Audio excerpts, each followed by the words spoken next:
for Senate final passage all week long. And it was not heard again yesterday, so it's on the agenda again today. Hopefully it will pass, because I don't think there's controversy with that. It's just. So we're just waiting for it to run through Right. the I have a run through the question. process. Yes, Once it passes there, does it go to the House or? it's already. In the House? It's in the last If phases. this passes, how soon would that be enacted? Would that be in June when the governor signs? Would it go into It would be in effect for next year. next school year? Yes. Okay, that, I had a counselor asking, I actually texted while I was here, because I told him to talk about that, that's great, thank you. Yes. The actual single application platform has been developed for several years, several of the LCTCS system. Colleges are already using it very successfully. So we're ready to roll. It's just getting everyone on board to actually, so. Okay, great. So on the next page, House Bill 678, by Rep. Turner, basically the TOPS redox, bill will not move forward this session. And then we have HB 787. This is the bill that pushes back the computer science requirement, or deletes it actually. That one was heard in House Education. There was a lot of pushback because the requirement was just added, and then it was pushed back last year. And why are we getting rid of it? And I think some of the concern was that the primary reason the bill was brought was because of a limited number of private rodeo schools. And they just, he voluntarily refers. So it may or may not. Right. We're watching that. So House Bill 935, Rep. Turner will not move. It became unnecessary.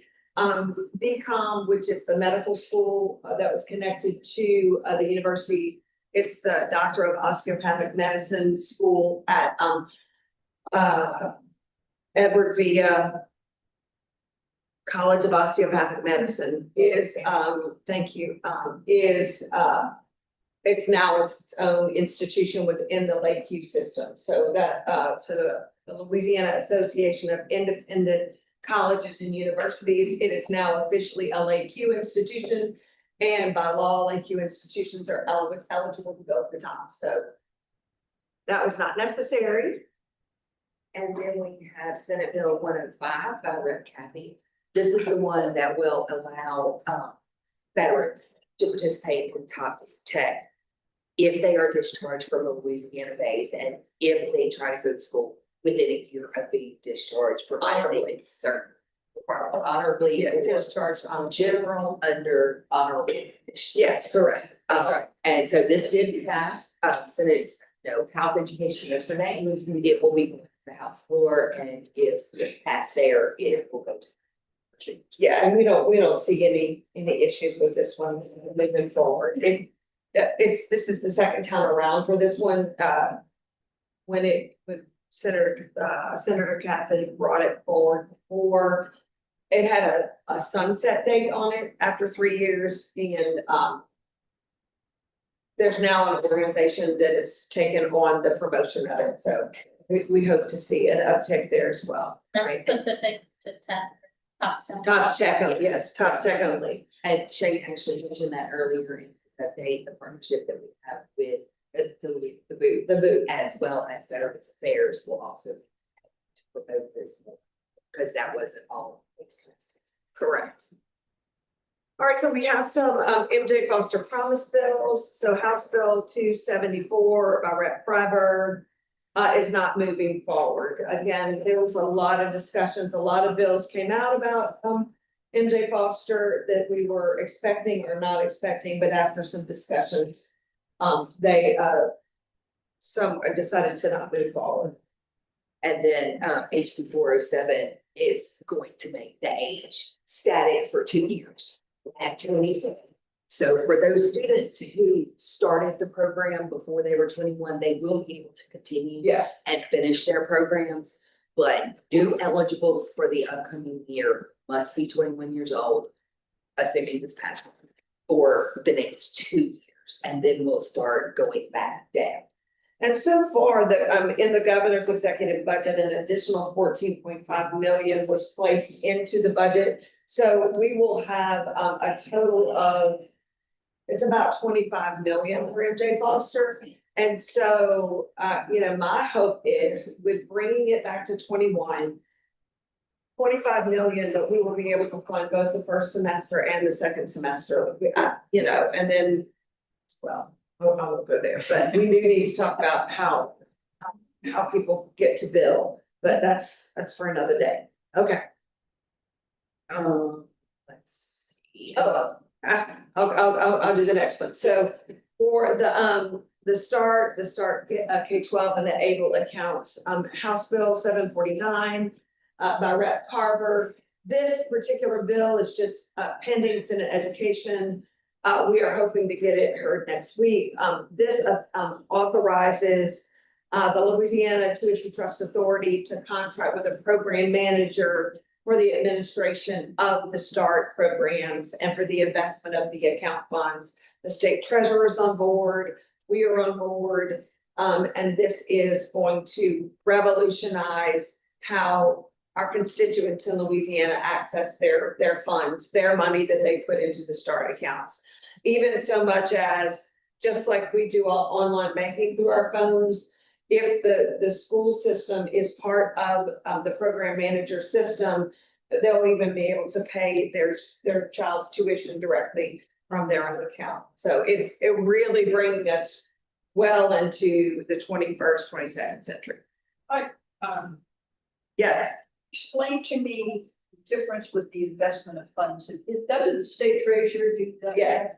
So what effect would that have on the state treasurer? I know you said it's in favor of it. It seems to be doing well. I'm just a little. It is, and it's actually, I don't know, Portia, are you still here? Can you answer this question for us? So we're gonna say, like a big change or anything of the program consensus. They actually contract with different investment programs like Vanguard or Elevate Central. And they do have a contract with Vanguard, and that's what we are investigating right now.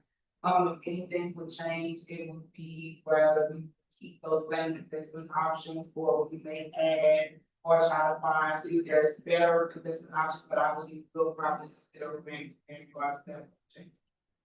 So the real benefits are management. Yes, it'll be on the mission program, and the program would essentially make it easier for our account owners to utilize and manage their funds on their own.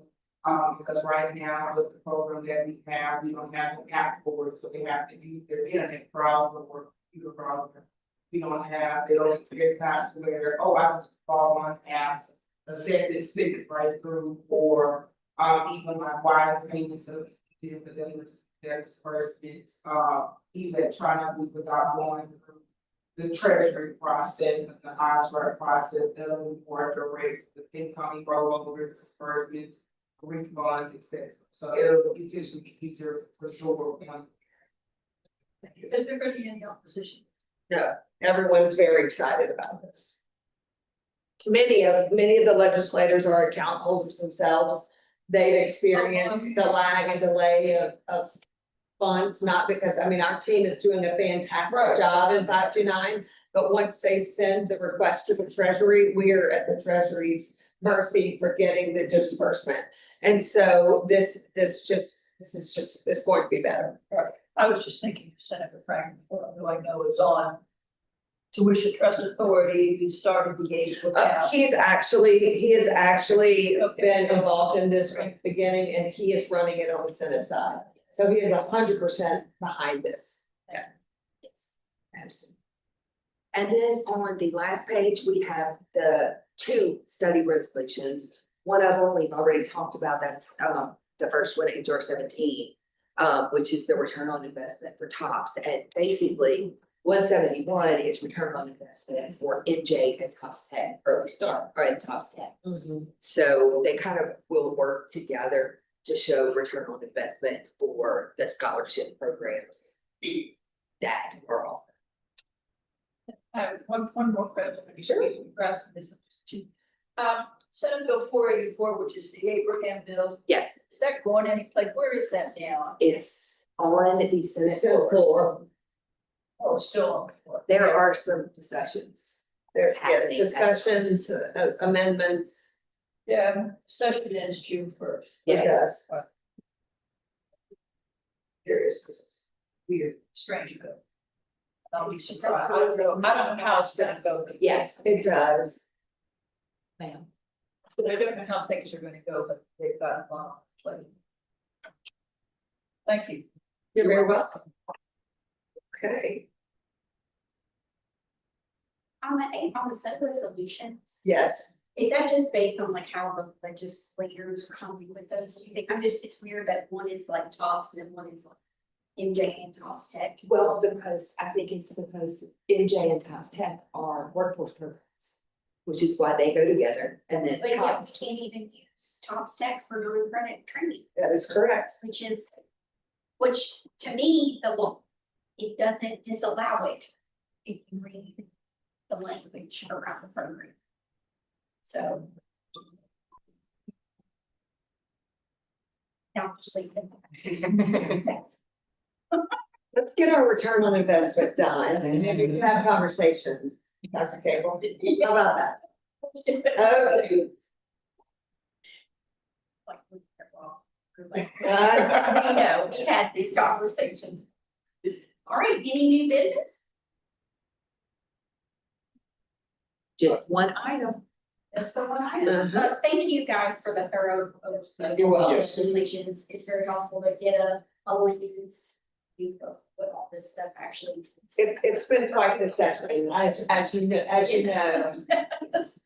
So we appreciate it. Okay, so business, our standard approval of the TOPS exception, so.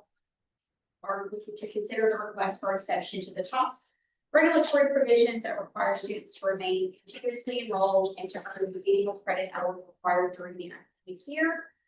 You guys received those in your email. Give a second, and then I need a motion to approve. Before I make a motion to approve, could someone please help me understand what it is? I don't have an objection to it. It's like he's enrolled online, but he's not allowed to enroll in this many courses, but he. Yeah, these courses are just a little confused, and then what's the? Does this happen often? So. A lot of situations now that colleges are offering a term and big term. And they're offering online in certain courses, it has caused a lot of difficulty for students to get the classes that they need. If they're attending full-time online, because it's limited enrollment. And they're only offered apparently at a lot of schools in a specific order. So if you miss one, or let's say that it's like a nursing program where you have to get a C or better to move on. And you almost there, but you've got a D, you're not allowed to move on, and you can't take it again until next year because it will be offered again. That's not specifically what happened in this case, but student was not allowed to enroll in more than 2 courses at a time. So he couldn't get all his hours. You make a lot, is this, what are the numbers on this? Are these numbers increasing for kids that students get caught this way? They are increasing. Most students that we have seen are able to enroll in summer to make up for it. The student just was not able to do that. Okay. Questions about the exception requests? Are you motion to approve? I make a motion to approve. Thank you. Yeah, second. Now, Lindsay has a second. Any issues or concerns? All in favor, say aye. Aye. Nays? Motion carries. Brings us to the end. Any other business or comments that you'd like to pitch before we adjourn? Yes, so I wanted to bring this up just in case it hasn't been looked into enough, but this is something that will impact the fast application event that we're doing. So on April 26th, the Department of Education launched a new real-time fraud detection process on fast application.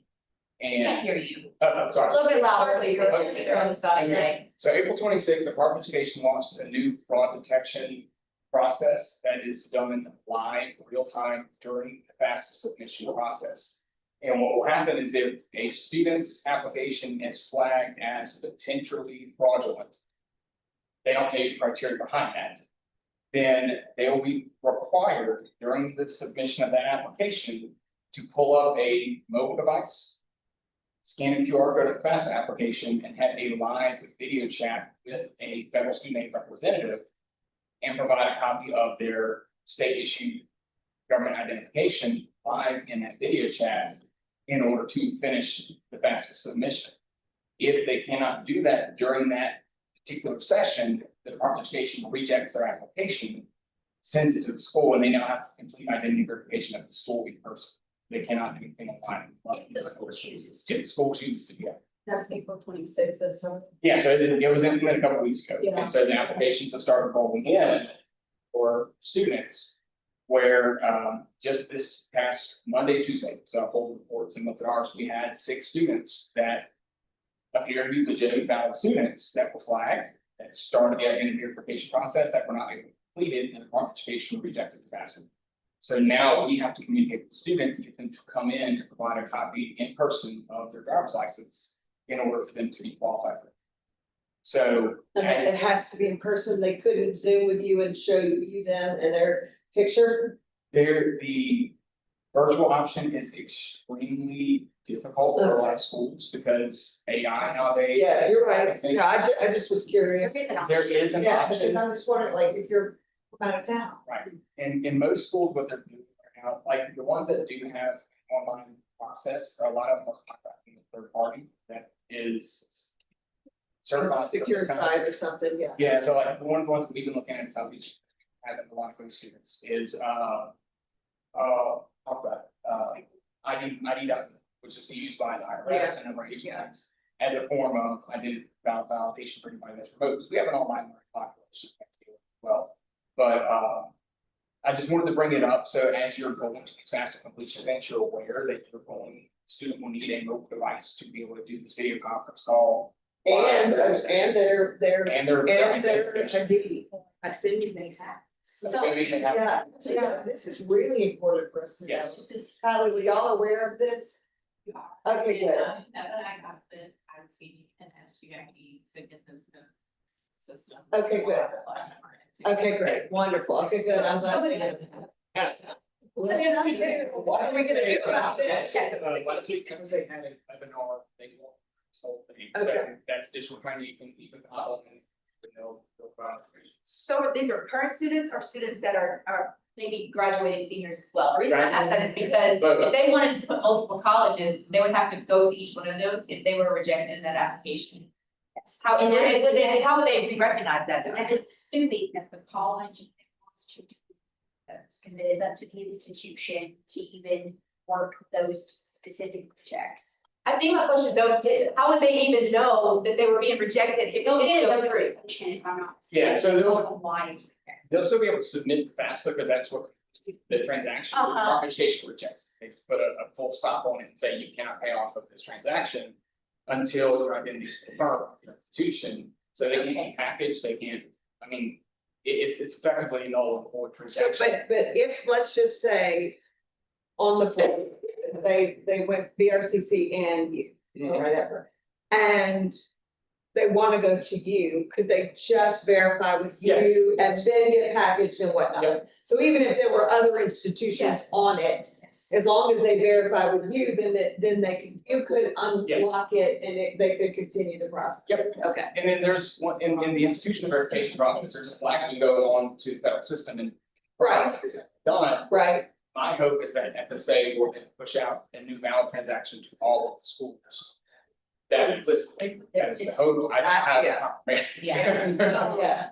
I think this isn't really important for like, y'all may know about it, but as counselors, like, this is new information, and obviously we're one, but we're in this boat, this is gonna be important for us to know, like, to be able to share across the state, because it always falls on us. Yes, And so we can't, like, I mean, I'm listening to y'all, and I'm like, hold on, these are the things that I know, like, do they have an ID? Some of them don't have a government issued ID. Right. So those types of things, like as long as we can make counselors not like whatever kind of however y'all do that thing. Where's communication then, so you don't have. Okay, good. Perfect.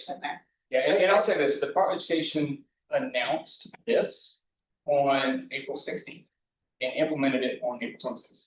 Great. So they're like, hey, in 10 days, this is gonna happen, good luck. So The US Department of Education. Right. Let's be clear, it was alluded to in December, but it was not like, hey, we're doing this. This is in this coming. timeframe. This is something we're looking into, something we're potentially gonna have, and then they didn't give like a 90-day, hey, heads up, it's about to happen, this is a 10-day, and you're gonna get transactions, and students are gonna be encountering this in the wild in 10 days. And so, I just wanted to at least make sure y'all aware, because I mean, you look at all of the events that we just did, right? I mean, number of fast completion events, the student communications like that. As you're at these, this is now a mandatory process, got it. and so. And it's not for every Correct, student, correct, it's, yeah. there is a method to their. We don't, yes. It's going too smoothly, because it was going great this year. Yeah. For students, as a part of that fraud piece, they have released a whole lot of other changes Yes. at the same time. I see. So that's impacting some schools' ability to like load new FAFSAs right now because of like system updates and stuff like that. So just know there might be delays and lags with certain things, particularly if you're working. Yeah. So we might be able to go in and see the FAFSA completed, but we might not be able to see it in our system just yet. It might be. Okay, There's some schools that put out announcements and banners on the website that says you cannot process FAFSA applications until tentatively June 3rd, or something like that, where they're saying. It's on the system vendor has to be able to match the scheme that took the new master layout and the IT work that goes behind that. Some have implemented already, some have not. And I'm even thinking about, I'm talking about how to get a mobile device. I'm thinking about when I had to hold the phone, like the kids had to hold the phone out the window to get the code in the rural areas, like that's not even gonna work in those parishes that don't have, you know, and I mean. So yeah, it may be worth that, you know, if you're doing these events, you have an institutional device that's on the institution network available for all of these, because there's nothing that said it had to be the student's proprietary individual device, it just has to be a a device. device that That they has can, video conferencing, you know. if they can then do the QR code and be on the other side. Right, Well, that's really good, that's really helpful. So they're not gonna match, I guess there's not a way. We need to add that. They're not into gonna whatever match that device to their. yeah, they will have access to like cellular networks, it could be a parent's phone, I mean, it really is just a device. A And device. it's, if they're doing it on a laptop or a desktop computer that doesn't have that, then there is need to pull this up kind Yeah. of deal. And do that kind of video conferencing with their, and I will say, it's needed because. Just, I mean, our text thread and everything else with all these schools, the number of those students that we're seeing in fraud. Is rampant, I see. it's rampant, the amount of fraudulent students that we're finding every week, let alone every year. Some institutions are saying about hundreds of thousands of dollars of Department of Education in fraudulent loans. So the Department of Education is trying to prevent this upstream at the federal level to prevent this happening as much as institutions. Well, I'm just glad you brought it to our attention because I think it's timely because we're about to do a counselor workshop and we can include that information in what we talk about next week. And Thank this you. is nothing the student has done. Nope. So the first thing the student is going to think of, what did I do wrong? Right. Mom or dad, what did you do wrong? No, and I wanna kind of also call it one thing, so you talked about upcoming graduating students versus continuing, it's both populations. A lot of students already have valid FAFSA applications and aid packages at their institutions. And the Department of Education is pushing an additional transaction that's flagging them after the fact. So their aid packages might not necessarily stay if they don't follow the confirmation process at the institutional level. So they need to be paying more close attention to their communication with the institution. Because, you know, I have a bunch of students, I have 62 students just in the last week that I have to add identity verification to that have either continuing or new students. That were perfectly fine in the package previously, and if they don't complete that by the time B-bills come out, we can't have that money floating out there for registration. So they're reprocessing all submitted 26, 27 FAFSA applications under this new methodology and then push transactions as a result. So question, and I'm gonna assume the answer to this is no, but I just wanna add. Did the department during that call, webinar, whatever it was that y'all had, indicate that they would be providing at any time data on how many of these were actually not fraudulent?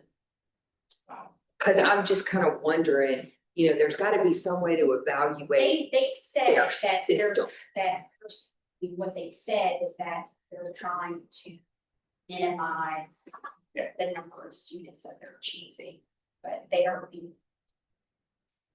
whatever voodoo they have going on behind the scenes to try to identify the students. So they seem to think that it's gonna be a very small percentage of students impacted.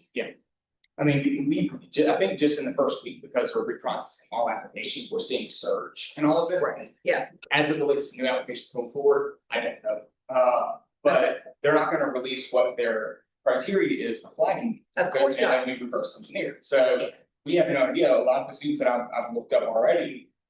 Been here 3 years, senior graduating. They're like real people, you know them, But they're yeah. not students, but something about when they spent FAFSA flagged it, so now we have to confirm it.